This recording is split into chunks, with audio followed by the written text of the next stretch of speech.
July. Parliament resumes its sittings after the 3-week recess. As you are aware, the President declined to assent the Finance Bill 2024 and sent back with a memorandum indicating that he had rejected all the clauses of the bill. So that memorandum and rejection will also be part of the business of the House. Remember that under our standing orders, when the President sends a memorandum of that nature, any member who wants to overturn that memorandum or any provision therein must garner 2/3 of the members of the House. That's about 233 or thereabouts of members. So we will be placing the memorandum before the House. This also addresses the issue that I've seen in the media, that the bill was going to be operational within 14 days of the rejection of the memorandum. That is not true, and we have no provision in law or under the Constitution for that. The bill is in limbo, is in purgatory, so to speak, awaiting the next vote on it in the House. Following that rejection also, the government, in furtherance of the austerity measures now being undertaken and the stress in the budget processes, has brought a supplementary budget, supplementary one, which I forwarded to the Parliamentary Budget and Appropriations Committee. It has been conducting hearings with the sectors of government, and those sectoral hearings should be done by today or tomorrow. So a report on the supplementary budget will also be on the floor. The President also referred back the Division of Revenue Bill, which shares out our resources between the two levels of government. Given the shrinking purse that the government has, the President has indicated that then both levels of government must take some haircut on their revenue allocation. That will be on our order paper. We also have the county allocation of revenue bill, a bill that, as you know, originates from the Senate always, but ends up in the National Assembly.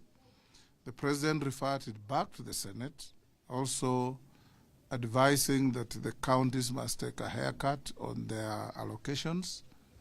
And the Senate, I believe, after dealing with it, will refer it to the National Assembly as is required by the Constitution. We'll also be vetting the nominee for the Director General of Health, Dr. Amoth, whose nomination came to the House just before we dealt with the finance bill. The committee that vetted must now be ready with a report. It will come to the House, debated. If approved, then Dr. Amoth will be appointed the Director General of Health. We also have the health laws that we passed, which you know, Digital Health Act, Primary Health Care Act, and the Social Health Insurance Act, where the High Court had an opinion that certain provisions of the Act needed to be brought back to Parliament for reconsideration and alignment to constitutional provisions. So those bills will also be most likely presented on the floor by the majority leader who leads government business. We also have bills that are awaiting second reading in the House. We have the Culture Bill. The report will be tabled. We have the Kenya Roads Amendment Bill, Bill number 18 of 2024. The report is going to be tabled. We have also party or private sponsored bill. That's only one, the Ethics and Anti-Corruption Commission Amendment Bill. We also have bills that have come from the Senate that we need to deal with. The Mang Bin's bill, the Parliamentary Powers and Privileges Amendment Bill from the Senate, and the Equalization Fund Administration Bill, Senate Bill number 14 of 2023, that we will be dealing with. Equally important, I'm sure I've been seeing a lot in the media, is the Conflict of Interest Bill, a bill that originated in the National Assembly, went to the Senate, it was heavily amended. You've been hearing the EACC raising concerns. Those amendments from the Senate are now in the National Assembly and will be dealt with in this session.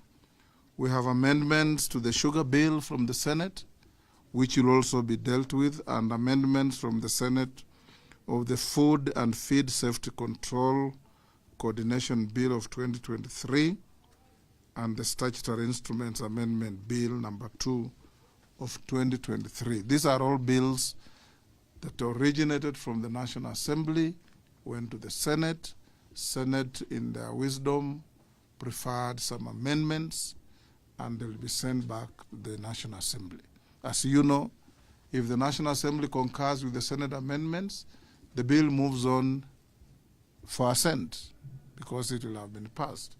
If the National Assembly doesn't agree with the Senate amendments, then we'll end up with a mediation between the two houses, and ordinarily those mediations come up with the acceptable solutions to the bills.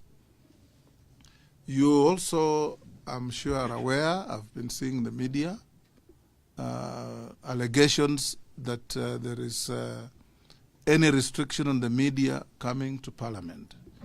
Nothing is far from the truth, and the testimony to that is you are being here before me, that you have come to Parliament to do your work as you always do.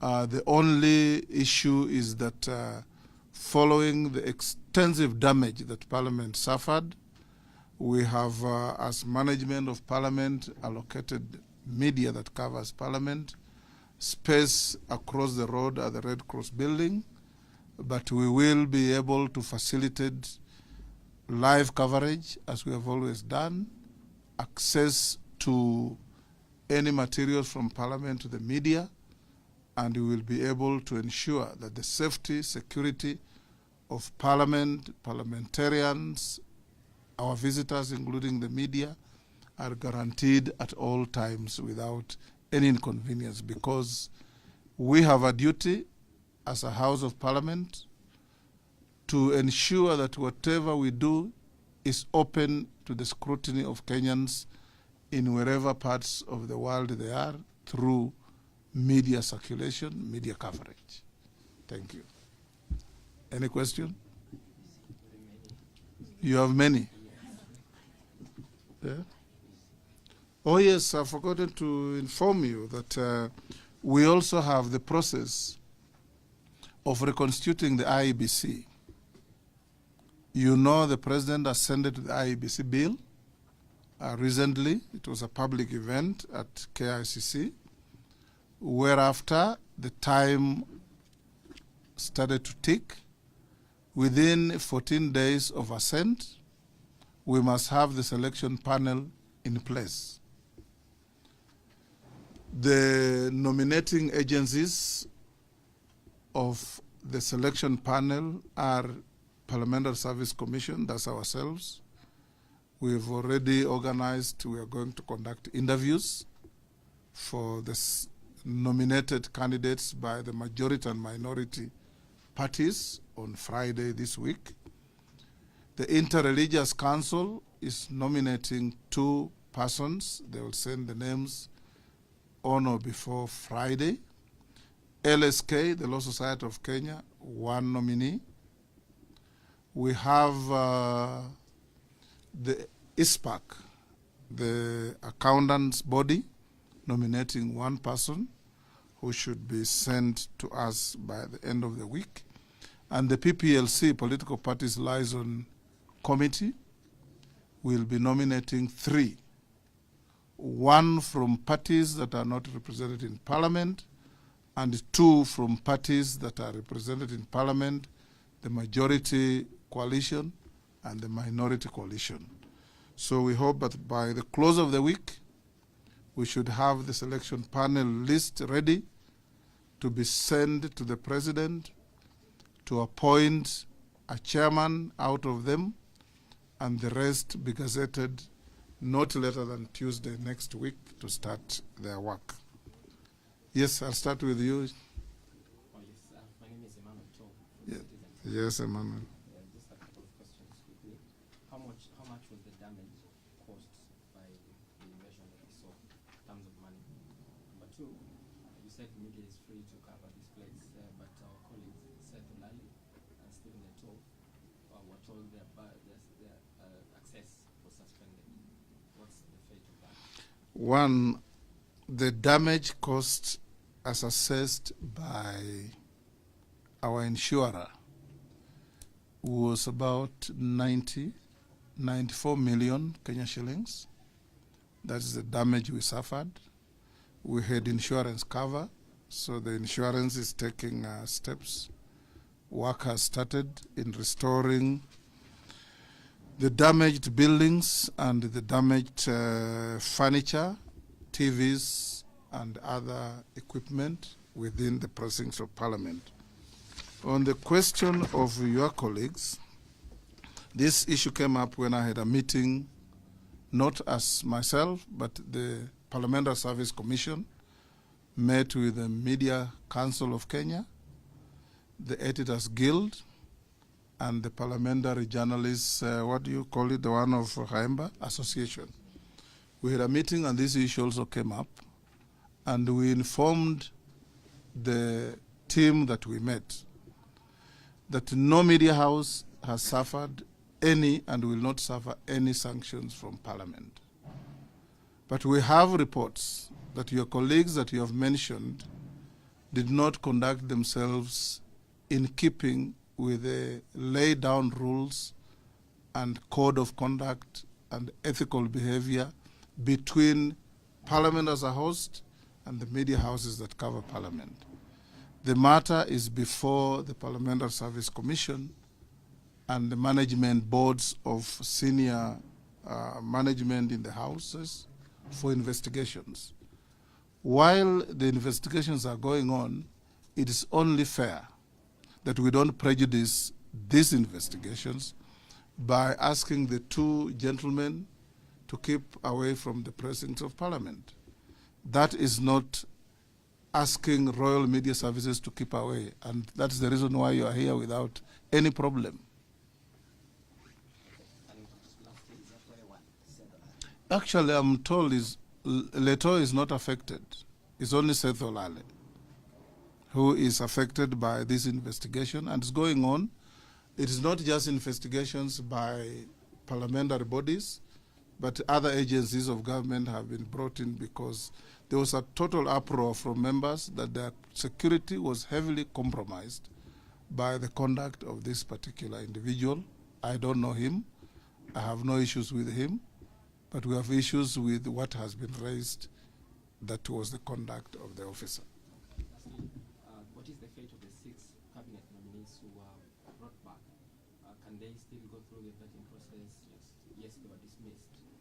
And yes, they will be vetted. No, not vetting. Yes. Still occupy public office. Yes. Yes, they can. If you read the law properly and the Constitution, the persons who cannot occupy public offices are those who have been removed from office on account of violation of Chapter 6 provisions of the Constitution. These cabinet secretaries were simply dismissed. There was no allegation of any wrongdoing against them. They just went with everybody. So they can be given an opportunity to come back. And the history of this country will tell you there are many, many people who are removed from office and went back to office. Okay, maybe you can also clarify when this exercise of vetting is set to begin. The clock will start ticking when I receive communication from the executive. So far, I have not received any communication from the executive. If we receive the information from the executive today or tomorrow, we'll publish the names to the public as is required under the law. The public will be given an opportunity to send in memorandum, any objections or any accolades, whatever, and we will then thereafter set a date for the vetting. So once we receive communication from the executive, the rollout will be in public. You will see it in the papers that we have now the following people for vetting. Anybody who has any issues, tell us. And the vetting will be on this date. Yeah, Speaker, last two questions.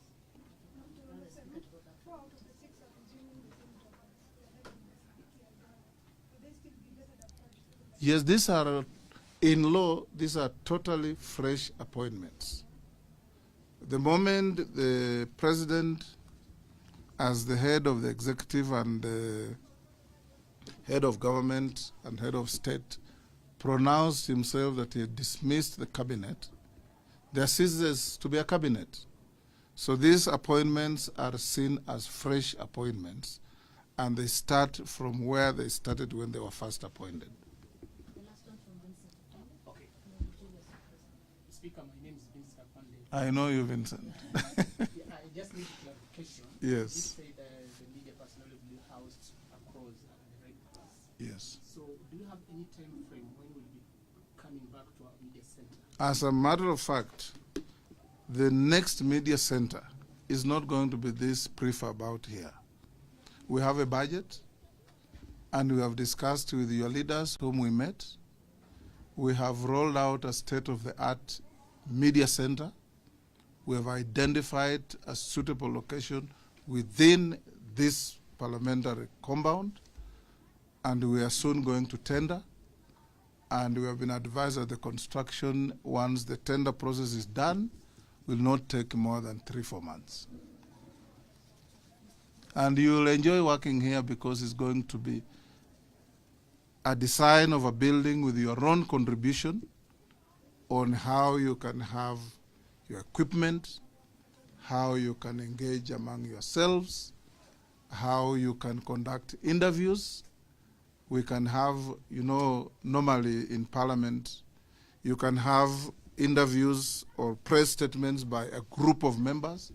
You may have a press statement from an individual member on a narrow issue, or you may be conducting an interview in the next room, and the big group is in another room issuing their statements. We are going to give you those facilities. Mr. Speaker, Yes. thank you for that. Now, accessing Parliament even today, even now, was a challenge. Here, coming here. The other rooms, the Bunge Tower, that one is okay. My question would be, we are here because sometimes we need documents, we need we need interviews with members, and accessing Parliament right now, presence of Parliament is a challenge. I don't know, in the meantime, as we wait for the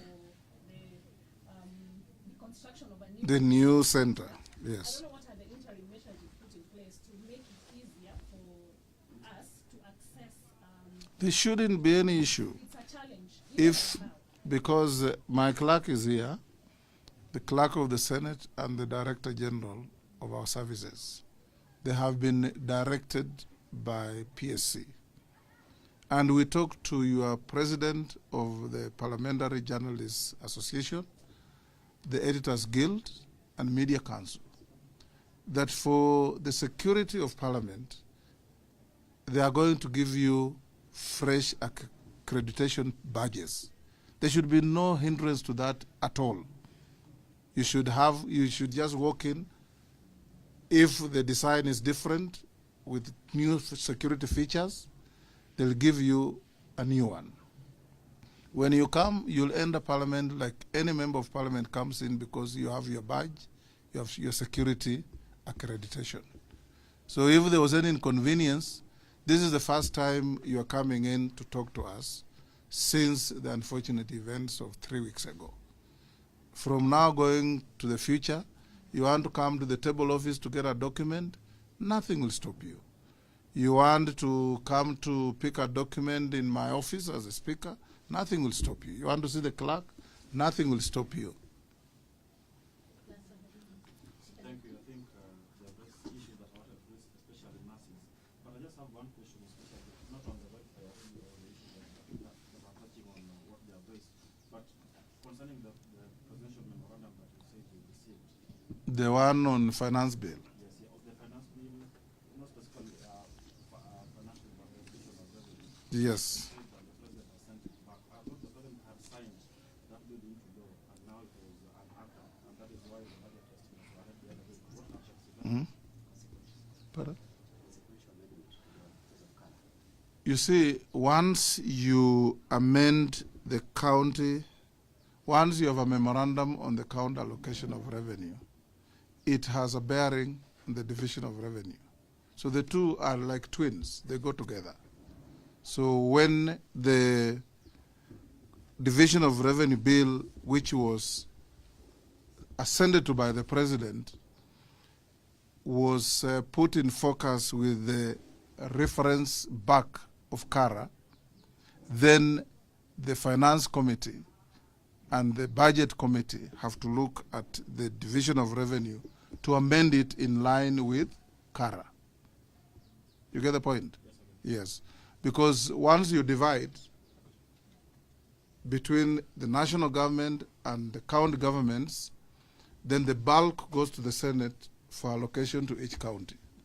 Now, if what is allocated shrinks in the division of revenue, then the allocations to the counties must also shrink.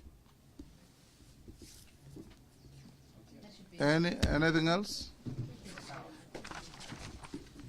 And I want to repeat, Bwanato, there is no media house that is locked out of Parliament or will be locked out of Parliament. When we engage as individuals. If you transgress the law here, it is not Royal Media House that has transgressed the law.